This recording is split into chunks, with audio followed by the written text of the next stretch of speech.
വയനാട് മാനന്തവാടിയിൽ കടുവയുടെ ആക്രമണത്തിൽ സ്ത്രീ കൊല്ലപ്പെട്ടു. പഞ്ചാരക്കൊല്ലി സ്വദേശിനി രാധയാണ് മരിച്ചത്. വനംവകുപ്പ് താൽക്കാലിക വാച്ചറുടെ ഭാര്യയാണ് രാധ. ഡാൻ കുര്യൻ ചേർന്നു. ഡാൻ, വന്യജീവി ആക്രമണം അവസാനിക്കാത്ത കഥയായി മാറുമ്പോൾ വീണ്ടും അതീവമായി ഭയപ്പെടുത്തുന്ന രീതിയിലുള്ള വാർത്തയാണ് വരുന്നത്. കടുവയുടെ ആക്രമണത്തിൽ സ്ഥിരീകരിച്ചിരിക്കുന്നു ഇത് കടുവ തന്നെയാണെന്നല്ലേ? നമുക്ക് തഹസിൽദാർ ഉൾപ്പെടെയുള്ള ഉദ്യോഗസ്ഥരുമായി ബന്ധപ്പെടുമ്പോൾ റവന്യൂ ഉദ്യോഗസ്ഥരൊക്കെ പറയുന്നത് കടുവയുടെ ആക്രമണത്തിൽ തന്നെയാണ് ഈ ആദിവാസി സ്ത്രീക്ക് ജീവൻ നഷ്ടപ്പെട്ടിരിക്കുന്നതെന്നാണ്. അല്പസമയം മുമ്പാണ് മാനന്തവാടിക്ക് സമീപം പഞ്ചാരക്കൊല്ലിയിൽ ആദിവാസി സ്ത്രീക്ക് നേരെ കടുവയുടെ ആക്രമണം ഉണ്ടായത്. നേരത്തെ സൂചിപ്പിച്ച പോലെ തന്നെ ഈ വനത്തിനുള്ളിലേക്കും വനത്തോട് ചേർന്ന പ്രദേശങ്ങളിലുമൊക്കെ ഈ ദൈനംദിന ജീവിതാവശ്യങ്ങൾക്ക് വേണ്ടി കാടിനുള്ളിലേക്കൊക്കെ പോകുന്നത് അവരുടെ പതിവാണ്. അങ്ങനെ പോകുന്നതിനിടയിലാണ് ഈ കടുവയുടെ ആക്രമണം ഉണ്ടായിരിക്കുന്നതെന്നാണ് പ്രാഥമികമായ വിവരം. കൂടുതൽ വിശദാംശങ്ങൾ ലഭ്യമാകാനിരിക്കുന്നതേ ഉള്ളൂ. നേരത്തെ കാട്ടാന ആക്രമണത്തിൽ നിരവധി ആളുകൾക്ക് ജീവൻ നഷ്ടപ്പെടുന്ന സാഹചര്യം വലിയ തരത്തിൽ പ്രതിഷേധങ്ങൾക്ക് വഴിവെക്കുന്ന ഒരു പശ്ചാത്തലം വയനാട്ടിലുണ്ടായിരുന്നു. അതിനിടയിലാണ് കടുവയുടെ ആക്രമണത്തിൽ ഒരു ആദിവാസി സ്ത്രീക്ക് ജീവൻ നഷ്ടപ്പെടുന്ന ദാരുണമായ ഒരു സംഭവം ഉണ്ടായിരിക്കുന്നത്. അല്പസമയം മുമ്പാണ് പഞ്ചാരക്കൊല്ലിക്ക് സമീപത്ത് വെച്ച് ഈ സ്ത്രീക്ക് നേരെ ആക്രമണം ഉണ്ടായിരിക്കുന്നത് എന്നാണ് വിവരം. ഉടൻ തന്നെ അവർക്ക് ജീവൻ നഷ്ടമായി. ഈ വന്യമൃഗങ്ങളുടെ സഞ്ചാരപാതയിലൂടെയാണ് ഇവർ പോയതെന്നാണ് വിവരം. ഫോറസ്റ്റ് വാച്ചറുടെ ഭാര്യയാണ് ഈ മരണം സംഭവിച്ചിരിക്കുന്ന വനിത എന്ന സൂചനകളാണ് ലഭിക്കുന്നത്. എന്തായാലും ഔദ്യോഗികമായ വിശദാംശങ്ങൾ, അതായത് മരണം സ്ഥിരീകരിക്കുന്നുണ്ട് എങ്കിലും മറ്റ് വിശദാംശങ്ങളൊന്നും ഉദ്യോഗസ്ഥർ ഇതുവരെ നൽകിയിട്ടില്ല. എന്തായാലും അല്പസമയത്തിനകം അക്കാര്യത്തിൽ ഒരു സ്ഥിരീകരണമുണ്ടാകും. കാട്ടാന ആക്രമണത്തിൽ നിരവധി ആളുകൾക്ക് ജീവൻ നഷ്ടപ്പെടുകയും അത് തുറന്ന പോരിലേക്ക്, വനംവകുപ്പുമായി തുറന്ന പോരിലേക്ക് വരെ നീങ്ങുന്ന സാഹചര്യവും നമ്മൾ ചർച്ച ചെയ്തതാണ്. ഒരുപാട് തവണ അത് വലിയ തരത്തിൽ ജനങ്ങൾക്കിടയിൽ ആശങ്കകൾക്ക് വഴിവെക്കുന്ന ഒരു പശ്ചാത്തലം ഉണ്ടായിരുന്നു. അതിനിടയിലാണ് ഇപ്പോൾ ദാരുണമായ ഒരു വാർത്ത പഞ്ചാരക്കൊല്ലിയിൽ നിന്ന്. വളരെ ആശങ്കയുണ്ട്. നാട്ടുകാർ ഇത് ഏത് രീതിയിലാണ് കാണുന്നത്? വലിയ പ്രതിഷേധങ്ങളൊക്കെയാണ് വന്യജീവി ആക്രമണങ്ങൾ ഉണ്ടാകുമ്പോൾ ഇടപെടലുമായി ബന്ധപ്പെട്ട് വരാറുള്ളത്. ഇത് ഏത് തരത്തിൽ ആശങ്കപ്പെടുത്തിയിരിക്കുന്നു ജനങ്ങളെ? അതായത് നമുക്ക് ഇപ്പോൾ ലഭിക്കുന്ന വിവരങ്ങൾ അനുസരിച്ച് ഇവർ അപ്പച്ചൻ എന്ന ഫോറസ്റ്റ് വാച്ചറുടെ ഭാര്യയാണ് രാധ എന്നാണ് ഈ മരിച്ചിരിക്കുന്ന ആദിവാസി സ്ത്രീയുടെ പേര്. ഇവർ ഈ സമീപ ദിവസങ്ങളിലൊന്നും വന്യജീവി ആക്രമണം ഈ പ്രദേശങ്ങളിൽ, പഞ്ചാരക്കൊല്ലി മേഖലയിൽ റിപ്പോർട്ട് ചെയ്തിട്ടുണ്ടായിരുന്നില്ല. പക്ഷേ ഇതിനടുത്ത പ്രദേശങ്ങളിൽ കടുവയുടെ സാന്നിധ്യമുണ്ട് എന്ന് നേരത്തെ തന്നെ വിവരങ്ങൾ പുറത്തു വന്നതാണ്. വനം വകുപ്പ് ഉദ്യോഗസ്ഥർക്ക് പുറമെ തഹസിൽദാർ ഉൾപ്പെടെയുള്ള റവന്യൂ ഉദ്യോഗസ്ഥരും അല്പസമയത്തിനകം സ്ഥലത്തേക്ക് എത്തും. തണ്ടർ ബോൾട്ടിൻ്റെ നേതൃത്വത്തിലുള്ള പോലീസ് സംഘവും അവിടെ ക്യാമ്പ് ചെയ്യുകയാണ്. ഒരുപക്ഷേ ഈ കടുവയുടെ സാന്നിധ്യം സമീപത്ത് ഇപ്പോഴും ഉണ്ട് എന്ന ഒരു വിവരത്തിൻ്റെ പശ്ചാത്തലത്തിൽ കൃത്യമായി ജാഗ്രതാ നിർദ്ദേശം അടക്കം ആളുകൾക്ക് നൽകിക്കൊണ്ട് ഈ കടുവയെ പിടികൂടുന്നതിന് വേണ്ടി ഉള്ള നടപടികളായിരിക്കും ഇനി ഉണ്ടാകുക. എന്തായാലും അല്പസമയം മുമ്പാണ് പഞ്ചാരക്കൊല്ലിയിൽ നിന്ന് കടുവയുടെ ആക്രമണത്തിൽ ഒരു ആദിവാസി സ്ത്രീക്ക് ജീവൻ നഷ്ടമാകുന്ന ദാരുണമായ സംഭവം റിപ്പോർട്ട് ചെയ്യപ്പെടുന്നു. അപ്പോഴും ഡാൻ, ഇങ്ങനെയുള്ള വിഷയങ്ങൾ ഉണ്ടാകുമ്പോഴും ഇതിലെ നിയമ പ്രശ്നങ്ങൾ വരാറുണ്ട്. ഇതേതെങ്കിലും തരത്തിൽ വനം വകുപ്പിനെ സംബന്ധിച്ചിടത്തോളം ഇതിന് മുന്നിൽ വെല്ലുവിളിയാവുന്ന പല വിഷയങ്ങളുമുണ്ട്. അതൊക്കെ ഇതിനകത്തും വരാനുള്ള ഒരു സാധ്യതയുണ്ടല്ലോ. കടുവയെ പിടിക്കാനും കഴിഞ്ഞിട്ടില്ല. തീർച്ചയായിട്ടും ഇത് എപ്പോഴാണ്, അതായത് ഇത് നേരത്തെ മുതൽ ഈ കടുവയുടെ സാന്നിധ്യം ഈ മേഖലകളിൽ ഉണ്ടായിരുന്നു എന്ന് പറയുമ്പോഴും പഞ്ചാരക്കൊല്ലിയിൽ വന്യജീവി ആക്രമണം സമീപകാലത്തൊന്നും റിപ്പോർട്ട് ചെയ്യപ്പെടുന്ന ഒരു പശ്ചാത്തലം ഉണ്ടായിട്ടില്ല. അതിനിടയിൽ പെട്ടെന്ന് ഇങ്ങനെ ഒരു കടുവയുടെ ആക്രമണം ഉണ്ടാകുമ്പോൾ അത് തന്നെയാണ് ആശങ്ക പരത്തുന്നത്, ഭീതിക്ക് വഴിവെക്കുന്നത്. ഇങ്ങനെയൊരു ആശങ്ക നേരത്തെ മുതൽ തന്നെ മലയോര മേഖലകളിൽ നിലനിൽക്കുന്നതാണ്. വയനാട് ഉൾപ്പെടെയുള്ള പ്രദേശങ്ങളിൽ ഉണ്ടായിട്ടുള്ള സംഭവങ്ങൾ നമുക്ക് നേരത്തെ തന്നെ അറിയാം. വന്യജീവി ആക്രമണം, പ്രത്യേകിച്ച് കാട്ടാന ആക്രമണമാണ് നിരവധി ആളുകളുടെ ജീവനെടുക്കുന്ന തരത്തിലേക്ക് കാര്യങ്ങൾ എത്തിയത്. പക്ഷേ അതിന് അപ്പുറത്തേക്ക് ഇങ്ങനെയൊരു സംഭവം അവിടെ നിന്ന് വീണ്ടും റിപ്പോർട്ട് ചെയ്യപ്പെടുന്ന സാഹചര്യം ഉണ്ടാകുമ്പോൾ മനുഷ്യനും വന്യജീവിയും തമ്മിലുള്ള ആക്രമണം അത് മനുഷ്യ ജീവന് ഭീഷണിയാകുന്ന തരത്തിലേക്ക്, ആശങ്ക ഉയർത്തുന്ന തരത്തിലേക്ക് കാര്യങ്ങൾ മാറുന്നു. അത് വലിയ തരത്തിലുള്ള ജനകീയ പ്രതിഷേധങ്ങൾക്ക് വഴിവെക്കാനുള്ള സാധ്യതകളിലേക്ക് തന്നെയാണ് വിരൽ ചൂണ്ടുന്നത്. ഡാൻ കുര്യനിലേക്ക് തന്നെ വരാം. അത് ഏറ്റവും പ്രധാനപ്പെട്ട വാർത്തയാണ്. വയനാട് മാനന്തവാടിയിൽ കടുവയുടെ ആക്രമണത്തിൽ ആദിവാസി സ്ത്രീ കൊല്ലപ്പെട്ടിരിക്കുന്നു. പഞ്ചാരക്കൊല്ല വനമേഖലയിലെ രാധയാണ് മരിച്ചത്. വനം വകുപ്പ് വാച്ചറാണ് മരിച്ച രാധയുടെ ഭർത്താവ് അപ്പച്ചൻ.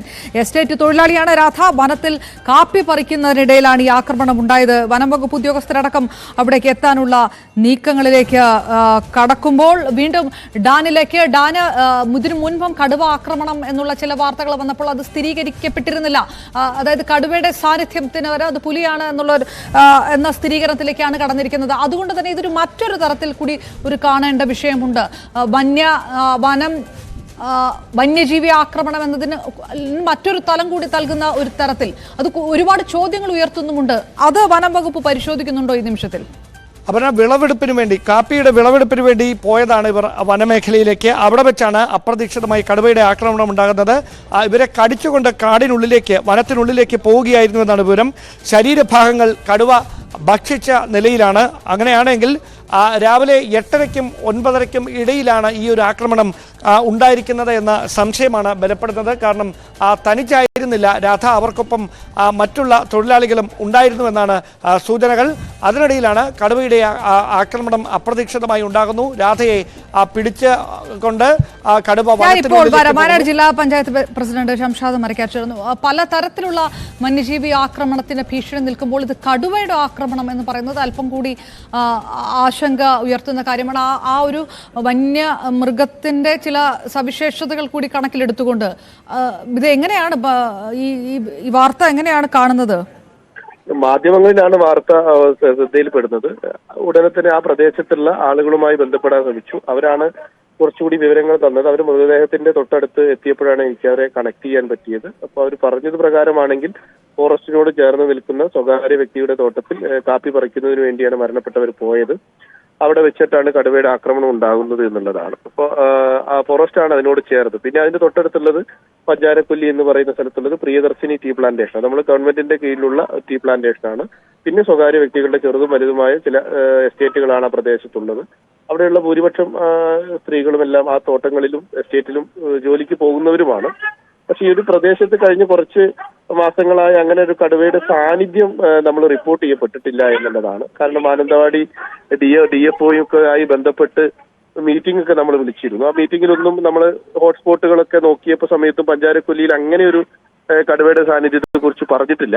അപ്പം ആ ഒരു സാന്നിധ്യം അവിടെ ഉണ്ടായില്ല. പെട്ടെന്നുള്ളൊരു ആക്രമണമായിരുന്നു. സാധാരണഗതിയിൽ നമുക്ക് കടുവ വരുന്നൊരു സാന്നിധ്യം ഉണ്ടാവും, നമ്മൾ അതിന്റെ അവിടെ നിന്നാണ് പിന്നീട് ഒരു അറ്റാക്ക് ഒക്കെ സംഭവിക്കുന്നത്. അങ്ങനെ ഒരു സാന്നിധ്യം ഒന്നും ഉണ്ടായില്ല എന്നുള്ളത് കൊണ്ട് ഫോറസ്റ്റിൽ നിന്ന് വന്നതാണെന്നാണ് ആളുകൾ പറയുന്നത്. പലതവണ ഇങ്ങനെ കടുവയുടെ ആക്രമണം എന്ന് സംശയിക്കപ്പെട്ടിരുന്ന സാഹചര്യത്തൊക്കെ അത് സ്ഥിരീകരിക്കപ്പെട്ടിരുന്നില്ല. മാത്രമല്ല ഇതുവരെ ടാക്കിൾ ചെയ്തതിനപ്പുറത്തേക്ക് കൂടുതൽ കൃത്യമായിട്ടുള്ള പ്ലാൻ അടക്കം ആവശ്യവുമുണ്ട്. അപ്പോഴും ഈ വനം നിയമങ്ങൾ ഇതിന് തടസ്സമായിട്ട് നിൽക്കുകയും ചെയ്യുന്നുണ്ട്. അതെങ്ങനെയാണ് കാണുന്നത്? സാധാരണഗതിയിൽ ഒരു പരാതി അല്ലെങ്കിൽ ഒരു വന്യമൃഗത്തിന്റെ സാന്നിധ്യമുണ്ട് എങ്കിൽ നമ്മൾ ആ പ്രദേശത്ത് ഫോറസ്റ്റിന്റെ പരിശോധന പൂർത്തിയാക്കുകയും അത് ഏതാണ് വന്യമൃഗം എന്നുള്ളത് നമ്മൾ ഐഡന്റിഫൈ ചെയ്യുന്നതാണ്. അപ്പൊ വയനാടിന് സ്വാഭാവികമായി വന്യമൃഗ ശല്യം വലിയ രീതിയിൽ വർദ്ധിച്ചു വരുന്ന സമയമാണ്. കടുവ ഇപ്പൊ പുൽപ്പള്ളിയിലെ കടുവ പിടിക്കാൻ പറ്റി. പക്ഷെ എന്നാലും കൽപ്പറ്റ നിയോജക മണ്ഡലത്തിലെ പെരുന്തട്ടയിൽ കടുവയുടെ ആക്രമണം നടക്കുന്നുണ്ട്. പുലിയുടെ സാന്നിധ്യം അതൊക്കെ നമുക്ക് ഐഡന്റിഫൈ ചെയ്യാൻ പറ്റും. അത് ഫോറസ്റ്റ് പോയി ഐഡന്റിഫൈ ചെയ്തതിന് ശേഷം നമ്മൾ അതിന്റെ ഒരു പ്രിക്കോഷൻ എടുക്കും. പക്ഷെ ഇതിൽ നമുക്ക് അങ്ങനെ ഒരു സാന്നിധ്യം അവിടെ ഉള്ളതായ ഒരു വിവരം ഉണ്ടായിരുന്നില്ല എന്നുള്ളതാണ് പ്രാഥമികമായി നമുക്ക് അറിയുന്നത്. അവിടുത്തെ ആളുകളുമായി ബന്ധപ്പെട്ടതിൽ നിന്നാണ് മനസ്സിലാവുന്നത്.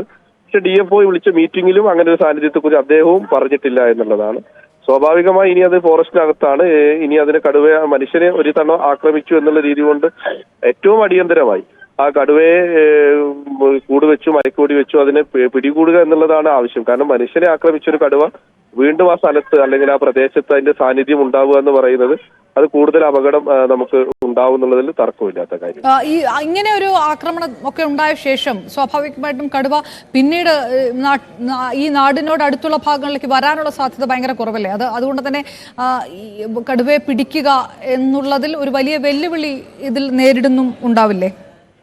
തൊട്ടടുത്ത് ഫോറസ്റ്റ് ആയതിന്റെ ഒരു ബുദ്ധിമുട്ട് ഇതിനകത്തുണ്ടാവും. കാരണം കടുവയ്ക്ക് ഫോറസ്റ്റിനകത്തേക്ക് കടുവ പോയി കഴിഞ്ഞു കഴിഞ്ഞാൽ അതിനെ പിടികൂടാനുള്ള താങ്കൾ പറഞ്ഞതുപോലെ വലിയ ബുദ്ധിമുട്ടുള്ള സാഹചര്യം ഉണ്ടാവും. പക്ഷെ മനുഷ്യനെ ആക്രമിച്ച ഒരു കടുവ ആ പ്രദേശത്തുണ്ട് എന്ന് പറയുന്നുണ്ടെങ്കിൽ ആളുകളെ സംബന്ധിച്ചിടത്തോളം ഏറ്റവും ആശങ്കയുള്ളൊരു കാര്യമാണ്. പ്രത്യേകിച്ച് അത് ആ പ്രദേശം മുഴുവൻ എസ്റ്റേറ്റ് ആണ്. ഒന്ന് തേയില പ്ലാന്റേഷൻ ആണ്, മറ്റത് കാപ്പിയുമായി ബന്ധപ്പെട്ട എസ്റ്റേറ്റ് ആണ്. ആ പ്രദേശത്തുള്ള പഞ്ചാരക്കൊല്ലി പോലെയുള്ള പ്രദേശത്തെ ഭൂരിപക്ഷം ആളുകളും തൊഴിലെടുക്കുന്നതും ഇത്തരം എസ്റ്റേറ്റുകൾ കേന്ദ്രീകരിച്ചാണ്. അപ്പൊ ഈ ആശങ്ക പരിഹരിക്കണമെങ്കിൽ കടുവയെ പിടികൂടുക എന്നുള്ളത് അല്ലെങ്കിൽ മയക്കുവെടി വെച്ച് പിടികൂടുക എന്നുള്ളതാണ്. പക്ഷെ ഫോറസ്റ്റിന്റെ തൊട്ടടുത്ത് ഒരു 200 മീറ്റർ ദൂരമേ ഉള്ളൂ ഈ അപകടം നടന്ന സ്ഥലവും ഫോറസ്റ്റും തമ്മിലെന്നാണ് പറയുന്നത്. അപ്പൊ ആ ഒരു ദൂരത്തിൽ കടുവ ഫോറസ്റ്റിലേക്ക് കയറിയിട്ടുണ്ടെങ്കിൽ അതിന്റെ ബുദ്ധിമുട്ട് സ്വാഭാവികമായുണ്ട്. പക്ഷെ ജനങ്ങളുടെ ഒരു പ്രയാസം എന്ന് പറയുന്നത് മനുഷ്യൻ ഒരു തവണ ആക്രമിച്ച കടുവ പിന്നീട് ആ പ്രദേശത്തുണ്ടെങ്കിൽ അത് വലിയ രീതിയിൽ ആശങ്ക ഉണ്ടാവുന്ന ഒരു കാര്യമാണ്. ഷംഷാദ്, ഈ അമരക്കുനിയിൽ ഉണ്ടായ ഭീതിയിലാഴ്ത്തിയ കടുവ ഇത് സെയിം കടുവ തന്നെ ആകാനുള്ള ഒരു സാധ്യത ഉണ്ടോ? ഇല്ല, നമുക്ക് അതിന്റെ ഐഡന്റിഫിക്കേഷൻ എടുക്കേണ്ടി വരും. അമരക്കുനിയിലെ കടുവ നമ്മളുടെ വയനാട് ജില്ലയിൽ അല്ലെങ്കിൽ നമ്മളുടെ 3 അതിർത്തികളാണുള്ള സൗത്ത്, നോർത്ത്, വൈൽഡ് ലൈഫ്. അവിടെയുള്ള കടുവയല്ല. കാരണം നമ്മളുടെ കടുവകൾക്ക് ഒരു മാർക്കിംഗ് ഉണ്ട്, അവർക്ക് നമ്മൾ മാർക്ക് ചെയ്തിട്ട് അതിലുള്ള കടുവയായിരുന്നില്ല. അന്നത്തെ കടുവ ഒരുപക്ഷെ കർണാടകയിൽ നിന്നോ അല്ലെങ്കിൽ തമിഴ്നാട്ടിൽ നിന്നോ മറ്റേതെങ്കിലും സ്ഥലത്തു നിന്നോ വന്ന കടുവയാണോ. പക്ഷെ അതിനെ കൂട് വെച്ച് നമുക്ക് പിടിക്കാൻ പറ്റി. ഈ കടുവയുടെ നമ്മളതാണോ, നമ്മളുടെ ഫോറസ്റ്റിലുള്ളതാണോ അല്ലെങ്കിൽ തൊട്ടപ്പുറത്തുനിന്ന് വന്നതാണോ എന്നുള്ളതാണ്. പക്ഷെ അതൊക്കെ പരിശോധിക്കപ്പെടേണ്ടതാണ്. പക്ഷെ ഇതിന് ഉള്ളൊരു പ്രതിസന്ധി എന്ന് പറയുന്നത് ഫോറസ്റ്റിനോട് വളരെ അടുത്ത്. അമരക്കുനിയിൽ നമുക്ക് ഫോറസ്റ്റ് ഇല്ല. ഫോറസ്റ്റിൽ നിന്ന് കുറെ ദൂരത്തപ്പുറത്തുള്ള അമരക്കുനി, തൂപ്ര പറയുന്ന പ്രദേശങ്ങളിലാണ് കടുവയുടെ സാന്നിധ്യം ഉണ്ടായിരുന്നത്. കടുവ ആ ടെറിട്ടറിയിൽ ഉണ്ട് എന്നുള്ളത് കൊണ്ടാണ് കൂടുകൾ വെക്കാനൊക്കെ പറ്റിയത്. പക്ഷെ ഇത് ഈ അപകടം നടന്ന സ്ഥലത്ത് നിന്ന് ഒരു 200 മീറ്റർ ദൂരത്തിൽ ഫോറസ്റ്റ് ഉള്ളതുകൊണ്ട് കടുവയ്ക്ക് സ്വാഭാവികമായി ഫോറസ്റ്റിലേക്ക് തിരിച്ചു പോകാൻ കഴിഞ്ഞു കഴിഞ്ഞാൽ പിടികൂടുക എന്ന് പറയുന്നത് അത്ര എളുപ്പമുള്ളൊരു കാര്യമല്ല. പക്ഷെ മനുഷ്യനെ ആക്രമിച്ച കടുവയെ പിടികൂടാതിരിക്കുക എന്ന് പറയുന്നത് ആളുകൾക്ക് വലിയ രീതിയിലുള്ള പ്രയാസം സൃഷ്ടിക്കുകയും ചെയ്യും.